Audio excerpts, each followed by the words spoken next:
मंचावर उपस्थित असलेले राज्याचे जलसंपदा मंत्री राधाकृष्ण विखे पाटीलजी, राज्याच्या पर्यावरण मंत्री पंकजाताई मुंडे आणि या कामामुळे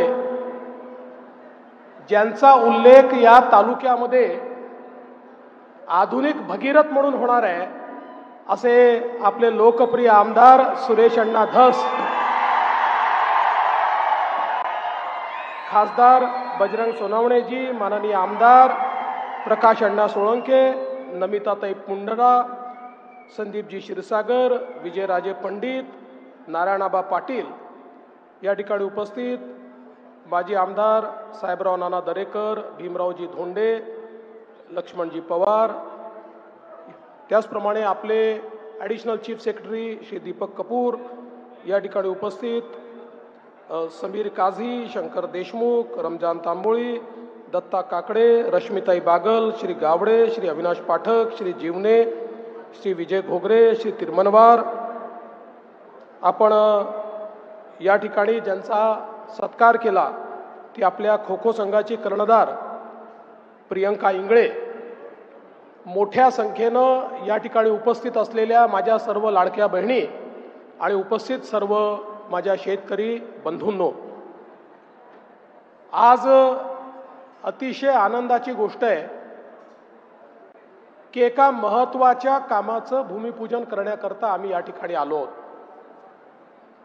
आपल्यापैकी अनेकांना माहिती आहे की ज्यावेळी कृष्णा खोऱ्याचं आणि भीमा खोऱ्याचं नियोजन होत होतं त्या नियोजनाच्या वेळी भीमेच्या उपखोऱ्यामध्ये मराठवाड्याचा भाग येतो, त्यामुळे मराठवाड्याला देखील कृष्णा खोऱ्याचं पाणी मिळालं पाहिजे अशा प्रकारचा विचार पुढे आला. आणि त्यातून त्या काळामध्ये आमचे नेते गोपीनाथराव मुंडेजी असतील किंवा मराठवाड्यातले अनेक नेते या सगळ्यांनी विशेष प्रयत्न करून कृष्णा खोऱ्यातनं 23 TMC पाणी हे मराठवाड्याला मिळालं पाहिजे अशा प्रकारचा निर्णय केला. दुर्दैवाने त्यानंतर काही कारणाने तो निर्णय योग्य प्रकारे निर्णय केला. दुर्दैवाने त्यानंतर काही कारणाने तो निर्णय योग्य प्रकारे त्या ठिकाणी इम्प्लिमेंट झाला नाही. सुरू असताना विशेषतः 23 TMC जे पाणी आहे या 23 TMC पाण्यापैकी केवळ 7 TMC पाणी हे सापडलं, बाकी पाणी सापडलंच नाही.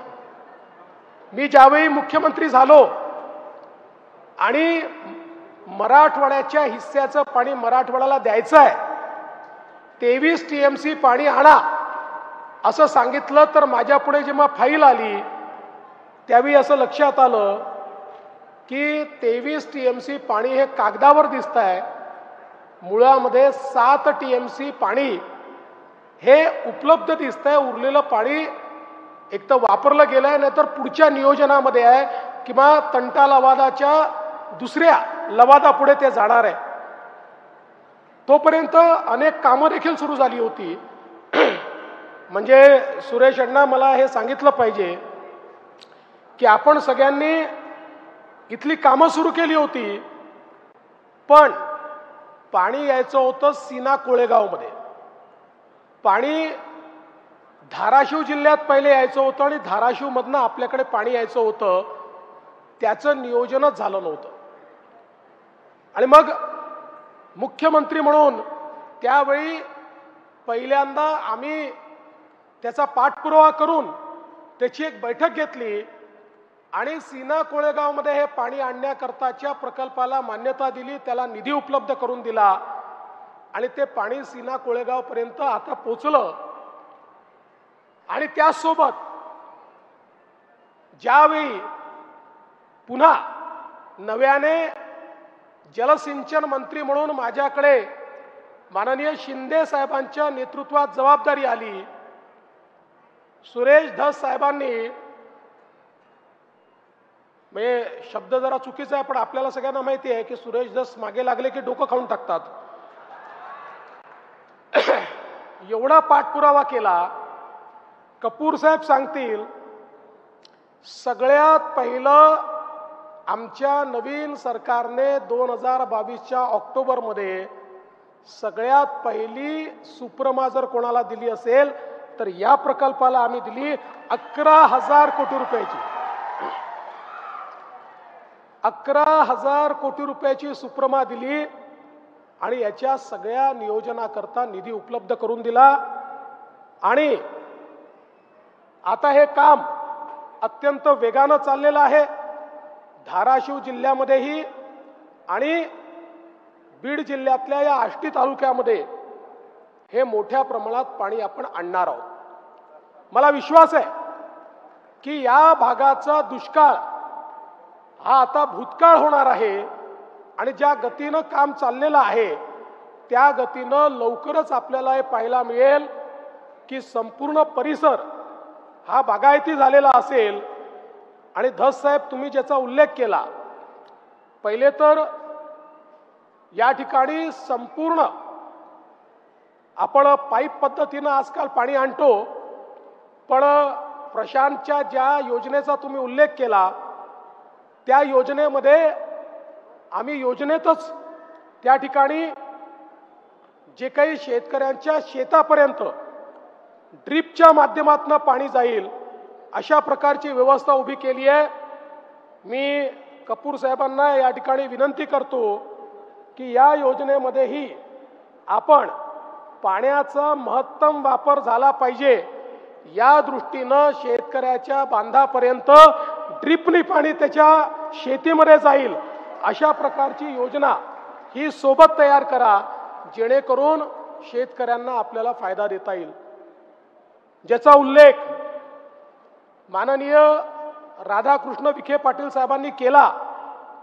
आपल्या लक्षात असेल 2014-15ला प्रचंड मोठा दुष्काळ आपल्या मराठवाड्यामध्ये आणि महाराष्ट्रात पडला आणि या दुष्काळाच्या काळामध्ये जलयुक्त शिवार सारखी योजना आपण सुरू केली. ज्या योजनेमुळे खरं म्हणजे अनेक गावांनी मेहनत करून त्या ठिकाणी मोठं परिवर्तन घडवलं. अनेक गावं पाणीदार झाली आणि हायकोर्टाने अपॉइंट केलेल्या कमिटीने सांगितलं इतक्या वर्षामध्ये पहिल्यांदा मराठवाड्यामध्ये जलपातळी, भूजल पातळी वाढली. जी कमी होत होती ती वर आली. पण त्याच वेळी आमच्या असं लक्षात आलं की मराठवाड्याला कायम दुष्काळमुक्त करायचं असेल तर जलसंधारणाची कामं तर करावीच लागतील, पण त्यासोबत जोपर्यंत पश्चिमी वाहिन्यांचं पाणी, जे पाणी थेट समुद्रात वाहून जातं, आपल्याला माहिती आहे पश्चिमी घाट जो आहे या घाटावर अशा नद्या आहेत की ज्याचं पाणी हे थेट पश्चिम वाहिनी होऊन समुद्रामध्ये जातं. ते पाणी जोपर्यंत आपण गोदावरीच्या खोऱ्यामध्ये आणत नाही तोपर्यंत मराठवाडा दुष्काळमुक्त होऊ शकत नाही. आणि या ठिकाणी खरं म्हणजे बाळासाहेब विखे पाटील यांनी त्या काळामध्ये एक मोठी जलपरिषद घेतली होती आणि त्या जलपरिषदेच्या माध्यमातून या संदर्भातली संकल्पना मांडली होती, पण त्या संकल्पनेवर कुठली कारवाई झाली नाही. ज्यावेळी या गोदावरीच्या उपखोऱ्यांचा एकात्मिक आराखडा मी तयार केला त्यावेळी आम्ही सांगितलं की आपल्याला जर मराठवाडा दुष्काळमुक्त करायचा असेल तर हे वाहून जाणारं 53 TMC पाणी, धस साहेब तुम्ही 2 आणि 3 TMC करता या ठिकाणी मागणी करताय, 53 TMC पाणी हे गोदावरीच्या खोऱ्यामध्ये आलं पाहिजे. ते जर गोदावरीच्या खोऱ्यामध्ये आलं तर मराठवाड्याच्या या पिढीने दुष्काळ बघितला पण पुढची पिढी दुष्काळ पाहणार नाही. मराठवाड्यातला दुष्काळ हा भूतकाळ करता येईल आणि म्हणून त्यावर आपण काम करून आपल्याला कल्पना आहे की त्याचे सगळे आराखडे तयार केले. 2019 साली त्याचा GR आपण काढला, त्या संदर्भातल्या मान्यता आपण घेतल्या. दुर्दैवाने सरकार गेलं आणि त्यामुळे त्याच्यावर काही कारवाई झाली नाही.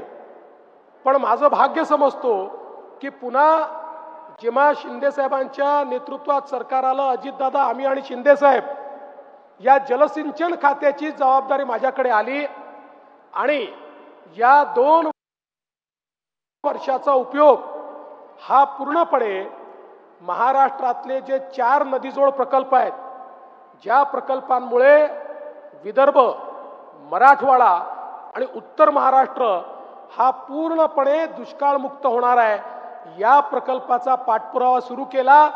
त्याच्यातल्या सगळ्या अडचणी दूर केल्या. त्याला MWRRA ची मान्यता आपण घेतली आणि त्याचे आपण सर्वेक्षणाचे टेंडर्स देखील काढले. त्यामुळे आता हे काम पूर्णपणे मार्गी लागलेलं आहे. आणि मला या गोष्टीचा आनंद आहे की मूळ संकल्पना ज्या बाळासाहेब विखे पाटलांनी मांडली होती, त्यांचे सुपुत्र असलेले राधाकृष्ण विखे पाटील यांनाच आता हे काम दिलेलं आहे.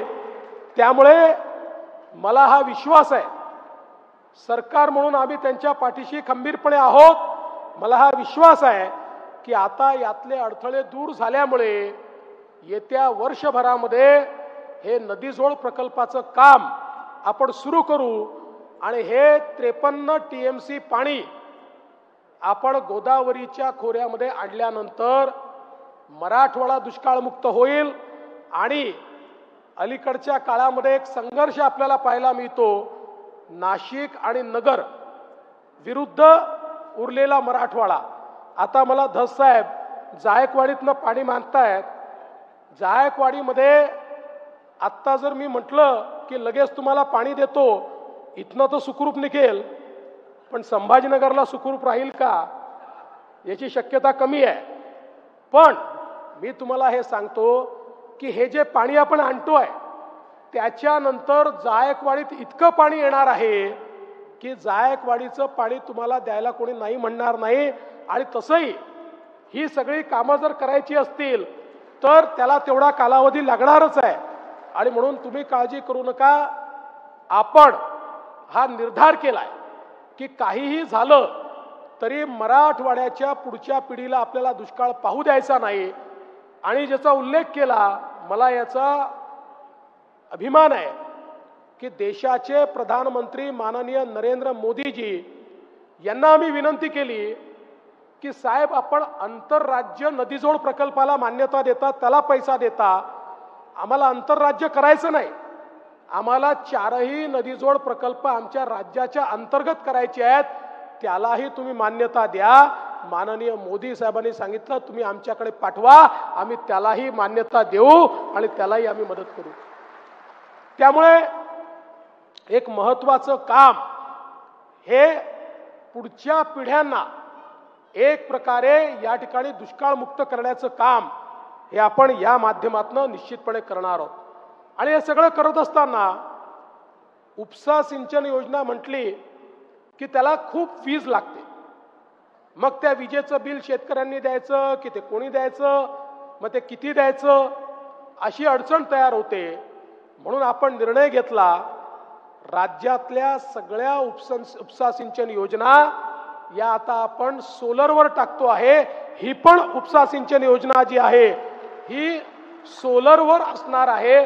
त्यामुळे या ठिकाणी जो अतिरिक्त बोजा आमच्या शेतकऱ्यांवर उपसा सिंचन योजनेचा येतो तो येणार नाही. आणि ती योजना देखील त्या ठिकाणी, म्हणजे मला माहिती आहे अनेक उपसा सिंचन योजना आहेत, ज्यावेळेस दुष्काळाची वेळ येते किंवा भरून घेण्याची वेळ येते त्यावेळेस मग तिथले आमदार आमच्याकडे येतात, साहेब आमची योजना बंद आहे. का बरं बंद आहे? इलेक्ट्रिसिटीचं बिल भरलं नाही म्हणून बंद आहे.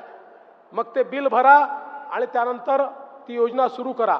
आता हे सगळं होणार नाही. या सगळ्या योजना आपण या ठिकाणी सोलरवर टाकतो आहे. आणि एवढंच नाही तर आपल्याला लक्षात असेल, मी 2018 साली सांगितलं होतं की आमच्या शेतकऱ्याला दिवसा 12 तास वीज मिळाली पाहिजे. या दृष्टीनं मुख्यमंत्री सोलर वीज वाहिनी योजना आपण सुरू केली होती. मला सांगताना आनंद वाटतो, महाराष्ट्र हे पहिलं राज्य आहे ज्यांनी शेतकऱ्यांना वीज पुरवठा करण्याकरता स्वतंत्र कंपनी तयार केली आणि या कंपनीच्या अंतर्गत आम्ही 16,000 मेगावॅटचे फीडर जे आहेत याचं सोलरायझेशन करतोय। आपल्या राज्यामध्ये शेतकऱ्यांना एकूण 16,000 मेगावॅट वीज द्यावी लागते। ती सगळी वीज आता सोलरच्या माध्यमातून येणार आहे। 2026च्या डिसेंबर पर्यंत किंवा फार झालं तर मार्च 27 पर्यंत हे सगळे प्रकल्प पूर्ण होतील आणि त्यानंतर आमच्या शेतकऱ्यांना आम्ही 12ही महिने दिवसाची वीज ही त्या ठिकाणी देऊ। आणि सगळ्यात महत्त्वाचं आहे, आपण तर मोफत वीज दिलेलीच आहे, मोफत वीज आपण शेतकऱ्यांना द्यायचा निर्णयच घेतलेला आहे। पण आता हे झाल्यामुळे राज्यावरचा बोजा देखील कमी होणार आहे, कारण आज शेतकऱ्याला आपण जी वीज देतो ती आपल्याला 8 रुपयाला पडते आणि आपण जेव्हा बिल घेत होतो तेव्हा शेतकऱ्याकडनं 1.5 रुपया किंवा 1.25 रुपया घेत होतो, म्हणजे जवळपास 5-5.5 रुपये सबसिडी आपण शेतकऱ्यांना देत होतो। आता जरी बिल घेत नसलो तरी ती सबसिडी तर द्यावी लागणार आहे, पण आपलं सोलरचं काम पूर्ण झाल्यानंतर ही वीज 8 रुपये युनिटची नसेल, ती 3 रुपये युनिटची असेल, म्हणजे आमचे 5 रुपये प्रति युनिट त्या ठिकाणी वाचणार आहेत। मग आम्ही निर्णय केला हे वाचलेले पैसे काय करायचे, तर आम्ही निर्णय केला की यातनं जे घरगुती आणि औद्योगिक वापराची बिलं आहेत ती बिलं आपण कमी करूया। आणि मला सांगताना आनंद वाटतो, आपल्याकडे मल्टी इयर टॅरिफ म्हणजे दर 5 वर्षांनी आपल्याला पुढच्या 5 वर्षांमध्ये विजेचे दर काय असतील अशा प्रकारची पिटिशन MERC पुढे दाखल करावी लागते आणि MERC तो दर ठरवून देते। गेल्या MERC तयार झाल्यापासनं असं एकही वर्ष नाही आहे की ज्या वर्षी आपण भाव वाढवलेले नाहीत, कारण त्याचा नियमच आहे की तुमचा जेवढा खर्च आहे तेवढे पैसे वसूल झाले पाहिजे, तुम्ही नाही वाढवलं तर MERC भाव वाढवून देते। मागच्या काळामध्ये दरवर्षी 9% आपण भाववाढ केली, पण आत्ताच आमच्या विद्युत विभागाने पुढच्या 5 वर्षाचे त्या ठिकाणी आपले विजेचे दर काय असतील याची पिटिशन दाखल केली आणि मला सांगताना आनंद वाटतो, पुढचे 5ही वर्ष दरवर्षी आम्ही विजेचे भाव कमी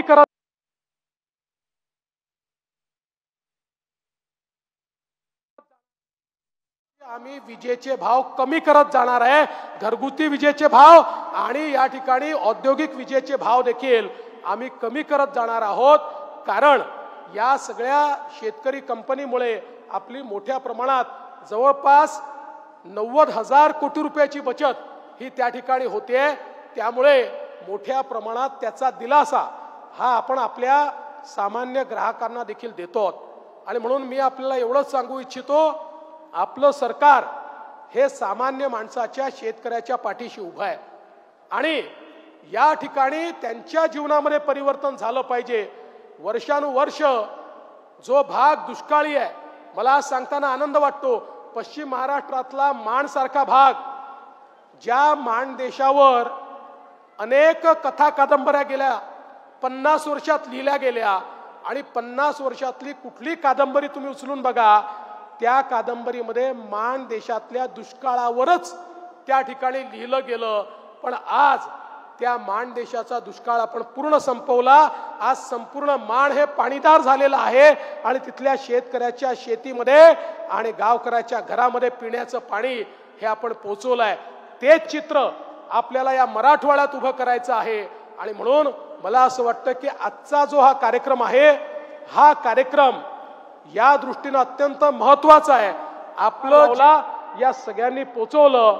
मी तुम्हाला पुन्हा एकदा हा विश्वास देतो की या ठिकाणी खऱ्या अर्थानं या ठिकाणी सुरेशदासांनी मला चिठ्ठी दिलीच आहे 3 TMCची। मी तुम्हाला विश्वास देतो की काळजी करू नका, जसं हे काम न होणार प्रयत्न आपण सगळ्यांनी केले, तुम्ही केले म्हणून झालं, पुढचंही काम निश्चितपणे करू आणि या मराठवाड्यातल्या कानाकोपऱ्यामध्ये या ठिकाणी निश्चितपणे हे पाणी आपण पोचवू। खरं म्हणजे आज या निमित्ताने आमचे सरपंच परिषदेचे लोक देखील मला भेटले होते आणि विशेषतः त्यांनी अनेक मागण्या माझ्याकडे केल्या, पण त्यात सगळ्यात महत्त्वाचं म्हणजे जी काही अतिशय दुर्दैवी घटना झाली स्वर्गीय संतोष देशमुख यांच्या अतिशय निघृण खुनाची, मी त्यांनाही सांगतो आणि आपल्यालाही सांगतो की अशा घटना कुठल्याही परिस्थितीत खपवून घेतल्या जाणार नाहीत आणि कोणीही असो प्रत्येकावर या ठिकाणी कारवाई होईल हा विश्वास मी तुम्हाला देतो।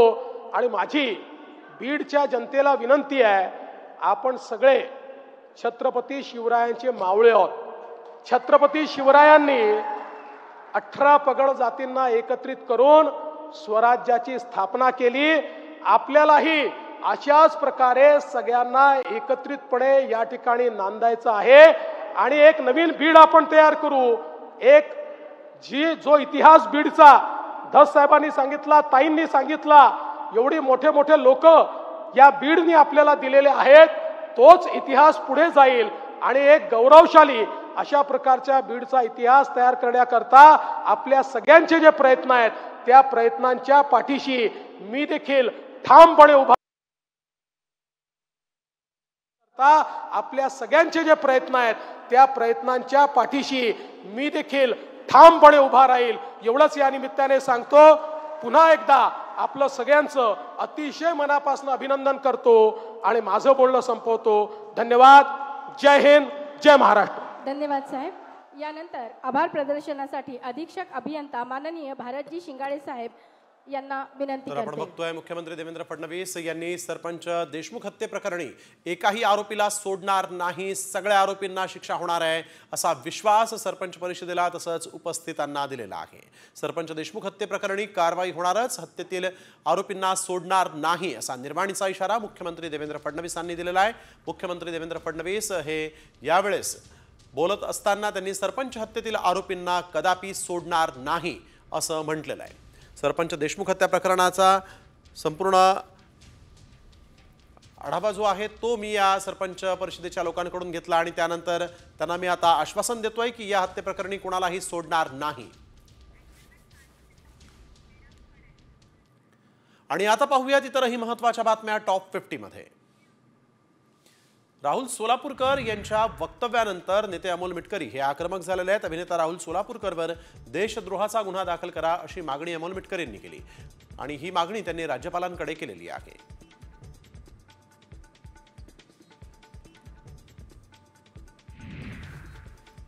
राहुल सोलापूरकर विरोधात पुण्याच्या कोथरूडमध्ये शिवसैनिकांनी आंदोलन केलेलं आहे। छत्रपती शिवरायांची नाक घासून माफी मागा अशी मागणी करत जोडे मारो आणि धिक्कार आंदोलन करण्यात आलं। राहुल सोलापूरकर यांनी शिवरायांबद्दल केलेलं वादग्रस्त विधान त्यांना भोवण्याची शक्यता आहे। राहुल सोलापूरकर यांनी वादग्रस्त विधानाचे पडसाद जे आहेत ते आता तळकोकणातही उमटलेले आहेत। सावंतवाडी येथील सोलापूरकर यांच्या प्रतिमेला जोडे मारत त्याचा वक्तव्याचा निषेध करण्यात आलेला आहे। आज बॅनरवर तुडवला, उद्या प्रत्यक्षातही तुडवू असा इशाराच मराठा समाजाच्या वतीनं देण्यात आला आहे।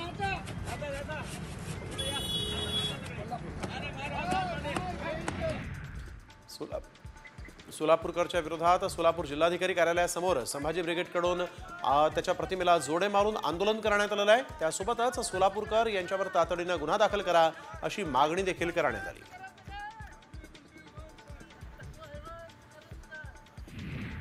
जिल्हा परिषदेच्या शाळेत 4थीच्या वर्गात शिकणाऱ्या विद्यार्थिनीची वर्ग शिक्षकाकडून छेडछाड करण्यात आली। जालन्यातील शेवगा गावातील जिल्हा परिषदेच्या शाळेत ही घटना घडलेली आहे। दरम्यान या नराधम शिक्षकाला शेवगा ग्रामस्थांनी आणि सरपंचांनी चोप देऊन मौजपुरी पोलिसांच्या ताब्यातही दिलं।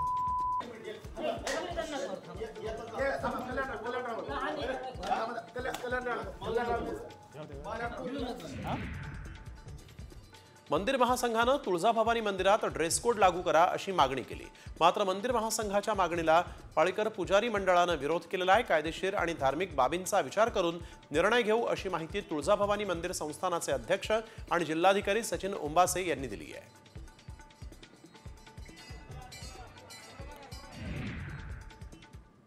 अर्थ कधी पाहिला नाही। कुटुंब म्हणून स्वतःचं फक्त केवळ कुटुंब म्हणून त्यांनी बघितलं नाही, तर ह्या देशातले सर्व लोकांना वेगवेगळ्या जाती धर्मातल्या लोकांना त्यांनी आपलं कुटुंब म्हणून समजलं एक प्रकारचं एक असा जो विचार आहे आणि त्या विचाराच्या आधारावरतीच आपल्याला आज आपण ज्या लोकशाहीत आपण वावरतोय, आपल्याला जी आझादी आपल्याला मिळाली, गुलामगिरीतनं आपली जी सुटका झाली, केवळ ह्याच विचारांमुळे झाली. आणि असं असताना तत्वाशी कधी तडजोड ज्यांनी केली नाही, ज्या व्यक्ती महापुरुषांनी, छत्रपती शिवाजी महाराजांनी कधीच तडजोड केली नाही. असं असताना अनेकदा त्यांच्याबद्दल असे गलिच्छ विधानं केले जातात. एक 2-3 दिवसापूर्वी आता मीडियामध्ये जे संपूर्ण टी व्हीवरती जे पाहत असताना केवळ मलाच नाही तर अनेक संपूर्ण सगळे शिवभक्तांना एवढं वेदना होतात की काय असं त्यांनी विधान केलं. हा राहुल सोलापूरकर म्हणजे कोण आहे आणि त्यांनी जे विचार त्यांनी जे तो जो म्हणाला लाच, मला वाटतं असे लोकांना ज्यांनी लाच घेतात यांना लाच पलीकडं काय समजत नाही. हे असं बोलताना म्हणजे जिभेला हाड नसतं मला माहीत आहे, पण लावली जीभ टाळाला आणि काय पण बोलायचं, अशा लोकांच्या जिभा हसडल्याच गेल्या पाहिजे. आणि जे महापुरुषांच्या बद्दल असे विधानं करतात, कोणी असू दे, त्या सगळ्यांना जनतेने ठेचून काढलं पाहिजे. दिसल तिचं ठेचलं पाहिजे, वेचून ठेचलं पाहिजे. कारण की ही जी विकृती, ह्या विकृतीचं वाढ झाली तर तुम्हाला सांगतो या देशाच्या अखंडतेला धोका निर्माण होणार आहे. वेगवेगळ्या जाती धर्मात जे काय तेढ निर्माण केले जातात हे अशा विकृत लोकांमुळं. या अगोदरसुद्धा आम्ही राज्य शासनाच्याकडं आणि केंद्र शासनाकडं देवेंद्रजींना तर त्यांची मी बोलणारच आहे, भेटणार आहे, अमितजींशी पण भेटणार आहे की ह्या असे जे विधानं करतात यांच्यावरती कडक कारवाई करण्यात यावी. देशद्रोहाचा त्यांच्यावरती संपूर्ण कायदा लागू त्यांना केला पाहिजे. छत्रपती शिवाजी महाराजांचे जे विचार आहेत हे जर आपण जपलं नाही तर तुम्हाला सांगतोय देशाचे तुकडे व्हायला फार काळ लागणार नाही. आणि ही असे जे विकृत विधानं जे करतात हे त्याला कारणीभूत आहे. आणि त्यामुळं अशा लोकांना यापुढं त्यांचे चित्रपट कुठले जरी असतील किंवा जे कुठं अभिनय करत असतील त्या ठिकाणी ते हाणून पाडले पाहिजे. जे कोण फिल्म इंडस्ट्रीमधले जे काय प्रोड्युसर, डायरेक्टर किंवा जे काय संपूर्ण जे असतील या लोकांनीसुद्धा अशा लोकांना थारा दिला नाही पाहिजे. ह्या लोकांना गाडलं पाहिजे. ह्या लोकांना जर गाडलं नाही तर हा देश, या देशाच्या अखंडतेला चा प्रश्न आहे. आणि जास्तीत जास्त याचा मी कठोर शब्दात निषेध करतो. खरं तर मला जर विचारलं तर असं वाटतं त्याला गोळ्या घालून मारलं पाहिजे. त्यालाच नाही तर असे जे लोक असतील ना त्या सगळ्यांना, कोणी पण बेताल वक्तव्य करायचं, ज्या व्यक्तींनी संपूर्ण आयुष्य स्वतःचं या देशासाठी संरक्षणासाठी परकीय आक्रमणाला सामोरे जात असताना स्वतःची जीवाची पर्वा न करता संपूर्ण जे ते पुढं गेले, अशा लोकांबद्दल असं वक्तव्य जर होत असेल तर याला दुसरं काही पर्याय नाही. फार बोलण्यापेक्षा मी एवढंच सांगेन, तो जिथं दिसल आणि असे लोक जे कोण महापुरुषांचे अवमान करत असतील या सगळ्यांना ठेचा आणि गाडा. तुम्ही निषेध व्यक्त करत कारवाईची मागणी करताय, पण अशीच वादग्रस्त विधानं करणारी लोक भांडारकरवर आहेत. कुठले निकष आहेत माहीत नाही, असे सदस्य भांडारकरवर भरलेले आहेत. मी तेच तुम्हाला सांगतोय की हे जे कोण असतील यांना शोधून ठेचलं पाहिजे, यांना गाडलं पाहिजे. कारण की एक लक्षात घ्या, हे संपूर्ण जे आपला जो इतिहास आहे या इतिहास आपण कालांतराने काय होणार आहे, जर आपण वेळेस त्यांना आळा घातला नाही तर इतिहासाला हे वेगळं वळण देण्याचं काम हे चालू करतील. कालांतराने उद्या छत्रपती शिवाजी महाराजांना एक वेगळं, म्हणजे आज मला सांगा ना, देवाची संपूर्ण जगभरात असे अनेक मोठे योद्धे होऊन गेले, पण एकमेव छत्रपती शिवाजी महाराज आहे की ज्यांची आपण प्रतिमा देवारात ठेवतो. का ठेवतो तर बाकीच्यांनी त्यांचं साम्राज्य वाढवण्याकरता त्यांनी लढाया केल्या. शिवाजी महाराजांनी लढाई केली तर संपूर्ण ह्या देशातले जे लोकांवरती होणारा अन्याय ते छाटण्याकरता आणि परकीय आक्रमण रोखून फार स्त्रिया असतील आणि वयोवृद्ध लोक असतील, संपूर्ण समाजातल्या घटकांची त्यांनी संरक्षणच हाच एकमेक त्यांच्या मनात एक उद्दिष्ट होतं. आणि काय बोलणार, म्हणजे अक्षय किळसवाणी प्रकार आहे. पण अशा कलाकारांचे फोटो जे आहेत ते मोठ्या मोठ्या नेत्यांसोबत भेटत आहेत आणि त्याचबरोबर काही संघटना जे आहेत राईट विंगच्या त्यांच्यासोबत पण इतिहासकारांसोबत पण फोटोज आहेत. आणि दुसरं एक राजे हे कलाकार आहेत, साहित्यिक नाहीयेत किंवा इतिहासकार नाहीये. अगदी बरोबर. मग अशा ह्याच्यावर जर असं जर वादग्रस्त वक्तव्य करत असेल तर त्यांच्यावर कारवाई कशा पद्धतीने करायला पाहिजे? कारवाई तर झालीच पाहिजे, त्यांना तुरुंगातच टाकलं पाहिजे, देशद्रोहाचा त्यांच्यावरती गुन्हा दाखल केला पाहिजे. त्याच्या अगोदर सुद्धा भेटलोय मॅडम, आणि आता सुद्धा या 1-2 दिवसात आम्ही त्यांची भेट घेणार आहे. मी स्वतः घेणार आहे.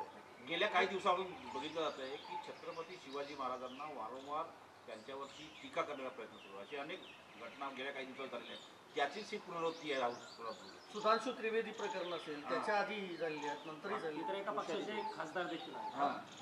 सुधांशू त्रिवेदी एका पक्षाचे खासदार हो, नाही, भाजपचे खासदार आहेत. हे बघा, खासदार असतील, आमदार असतील, मंत्री असतील किंवा पत्रकार असतील किंवा कोण उद्योजक असेल, कुठल्याही क्षेत्रात जरी काम करणारे असतील तर कोणालाही मगाशी सांगितल्याप्रमाणे त्यांना ठेचून त्यांना गाडलं पाहिजे. ते म्हणतो ना आपण, ही चूक नाही तर घोड चूक आहे आणि त्याला माफी असूच शकत नाही. पण ते त्या व्हिडिओमध्ये बोलताना म्हणतात की अशा बरं ठामपणे म्हणतात की अशा प्रकारचे पुरावे आहेत. बरोबर आहे. म्हणजे औरंगजेबच्या भेटीला जाताना जर रावल्याचा जर विचार केला तर त्याचं म्हणणं असं असणार, त्यांनी महाराजांना लाच दिली म्हणून ते भेटीला गेले. ते तसं नसतं, त्यांच्या शौर्याचं ते प्रतीक होतं. लाच घेणाऱ्यापैकी महाराज कधीच नव्हते. नाही तर आज आपण त्यांना दैवत म्हणून किंवा आपण त्यांचा एवढं 300 वर्षाहून अधिक वर्ष गेल्यानंतर देखील आपण त्यांची आठवण, त्यांची प्रेरणा जे घेतो, त्याची लायकी काय राहुलाची किंवा अशा लोकांची. कोरोना ज्या पद्धतीनं काल त्यांचा पुन्हा दुसरा व्हिडिओ आला, त्यात त्यांनी म्हटलंय की ज्यांना दुःख झालं असेल त्यांनी सगळ्यांची मी माफी मागतो, पण औरंगजेब हा लाचखोरच होता, या संदर्भात माझ्याकडे पुरावे आहे. अरे तो लाचखोर होता का नाही होता, तो हरामखोर होता. ह्याच्या पलीकडे काय? तू कोणाची तुलना कोणाबरोबर करतोय? तर तो हरामखोर होता ना, तर राहुल काय कमी हरामखोर आहे का? राहुल तसं बायला गेलं, असं विधान केलं तर औरंगजेबची जे अवलादच म्हणायला पाहिजे त्याला. कोरोना काळात मोदींनी ज्या थाळ्या वाजवायला सांगितल्या त्या डॉक्टरांसाठी नव्हत्या, त्या राम मंदिरातली मूर्ती अस्थायी करण्यासाठी होत्या, असं पण त्यांनी म्हटलं नाही सोलापूरकडे. हे बघा, आता त्याच्यावरती किती चर्चा करायची, त्याला ठेचा ना. बस झालं, असे लोक वेचून ठेचले पाहिजे. किती वेळ लागतोय? त्या चर्चा करण्यापेक्षा त्या कृतीत आणलं पाहिजे, असं माझं सगळ्यांना. या प्रकरणी आपटेवर अजूनही कारवाई झालेली नाही. सिंधुदुर्ग प्रकरणातला पुतळा जो पडला होता महाराजांचा ना, आता वास्तविकरित्या आता त्याच्यावरती चौकशी आता त्यांनी हे सगळी नेमली आहे. या लवकरात लवकर त्यांनी काय लोकांना आत पण टाकलं, आणि जेव्हा देत असताना वास्तविक त्या लोकांची पात्रता आहे का नाही हे तपासून दिलं असेल नसेल त्याबद्दल ते चौकशी अहवालात सगळं निष्पन्न होईल आणि त्याच्यावरती कडक कारवाई झालीच पाहिजे. राहुल सोलापूरच्या घराच्या बाहेर आता आंदोलनं सुरू आहेत कालपासून. तुम्ही महाराष्ट्रात गेल्याच्या नंतर त्यांना जाब विचारायला जाणार आहात का किंवा तुमचा काय पोलीस बंदोबस्त वाढवलेला आहे हे करणार? पोलीस बंदोबस्त म्हणजे माझं तर म्हणणं आहे की पोलीस बंदोबस्त त्यांनी काढून घ्यावा. पोलिसांना दुसरं काय उद्योग नाही का? इथं बलात्कार होतात, हे होतात, अनेक घटना घडतात. तिथं त्यांनी लक्ष द्यावं. या टुकारड्या भिकारड्या अशा हरामखोर या रावल्याच्या इथं कशाला पोलीस बंदोबस्त ठेवत आहे? जाऊ दे ना, जो तो आपल्या मरणाने मरतो. बोलताना त्यांनी विचार करायला हवा होता. पोलीस बंदोबस्त काढण्याबाबत तुम्ही मुख्यमंत्र्यांशी बोलणार आहात का? गृहमंत्री आणि मुख्यमंत्री एकच आहेत. या बघा, एक लक्षात घ्या, जनतेच्या रेट्यापुढं पोलीस काही करू शकत नाही. पोलीस म्हणजे कोण आहे? माणूसच आहेत ना. उलट तसं पाहायला गेलं तर पोलिसांनीच त्यांना सगळ्यांना हे केलं पाहिजे. लोकांच्या रेटा किती, पोलीस किती आहे मला सांगा. कुठल्याही जिल्ह्यात गेलं, आपण लोकशाहीत राहतो आणि महाराष्ट्रात राहतो, त्यामुळं आपण संपूर्ण याचं पालन करतो. जर ठरवलंच तर पुण्यात पोलीस असे किती आहे आणि पुण्यातली लोकसंख्या किती आहे? म्हणजे एका पोलिसाला किती 100, 200, 300, 400 माणसं. पोलीस काय ब्रुसली आहे का? ब्रुसली पण टिकणार नाही. मग जनतेच्या रेट्यासमोर कोणी टिकू शकत नाही आणि जनता काय गप बसणार नाही. अशा व्हिडिओच्या माध्यमातून राजदीप, कारण अगोदर पुस्तकं वाचत होते, आताची पिढी ही व्हिडिओ बघते. मग अशामुळं एक डिजिटल सेन्सरशिप असली पाहिजे का? अगदी अगदी व्हायरल केली जाते. तुम्ही म्हणताय ते अगदी बरोबर आहे. यासाठी आम्ही सगळं पत्र दिलं आहे की डिजिटल सेन्सरशिप पाहिजे. त्याचबरोबर अनेक जे इतिहासकार आहेत, जेव्हा इतिहासावरती असे युगपुरुषांवरती जेव्हा आपण चित्रपट आपण हे म्हणजे बनवतो, त्यावेळेस त्यांच्या लोकांकडनं फीडबॅक घेऊन त्यांच्याकडं असणारी जी माहिती आहे ते संपूर्ण आत्मसात करून त्यांना विचारात घेऊन, म्हणजे जेणेकरून कुठेही कधी तेढ निर्माण होणार नाही. हे सगळे म्हणजे ह्याचं पालन झालंच पाहिजे. सर, याला जोडून हा प्रश्न आहे. आता व्हिडिओज ऑलरेडी जे व्हायरल गेले तर तुम्ही पत्र INB मिनिस्ट्री किंवा सेंट्रल किंवा स्टेटवर हे व्हिडिओज पुल ऑफ करून घ्यावे, कारण की हे तर अजून पास होत राहणार. जिंजीमध्ये खूप व्हायरल. आता मला सांगा एक मिनिट, आता सोशल मीडिया आता आपल्याला माहीत आहे म्हणजे किती आहे. आता ते कोण यूट्यूब असेल, इन्स्टा जे काय असतील, यात आता मला सांगा, जरी थांबवायचं म्हणलं तर कसं थांबवणार? कोणाला? पण दुसऱ्या कोण वेगळ्या नावाने ते हे करतं. पण त्यामुळं मूळ आपल्याला कसं आहे, जसं आयुर्वेदामध्ये हे अँटीबायोटिकवरती माझा विश्वास नाही. आयुर्वेद कसं मुळावरती आपलं घाव घातला पाहिजे. आत्तापर्यंत आता हे जे करतात ते मुळच छाटलं की परत असा प्रश्न उद्भवणारच नाही ना. आणि एकदा त्याला तिथं त्याच्यावरती एकदा एक एक्झाम्पल होणं असणं गरजेचं आहे. म्हणजे परत कोणी ह्याच्या अशा बाबतीत कुठल्याही महापुरुषा बाबतीत विधान करणार नाही. साधारणतः 2 आठवड्यापेक्षा जास्त कालावधी झालेला आहे हे विधान करून त्यांचं व्हायरल झालेलं आहे. एवढं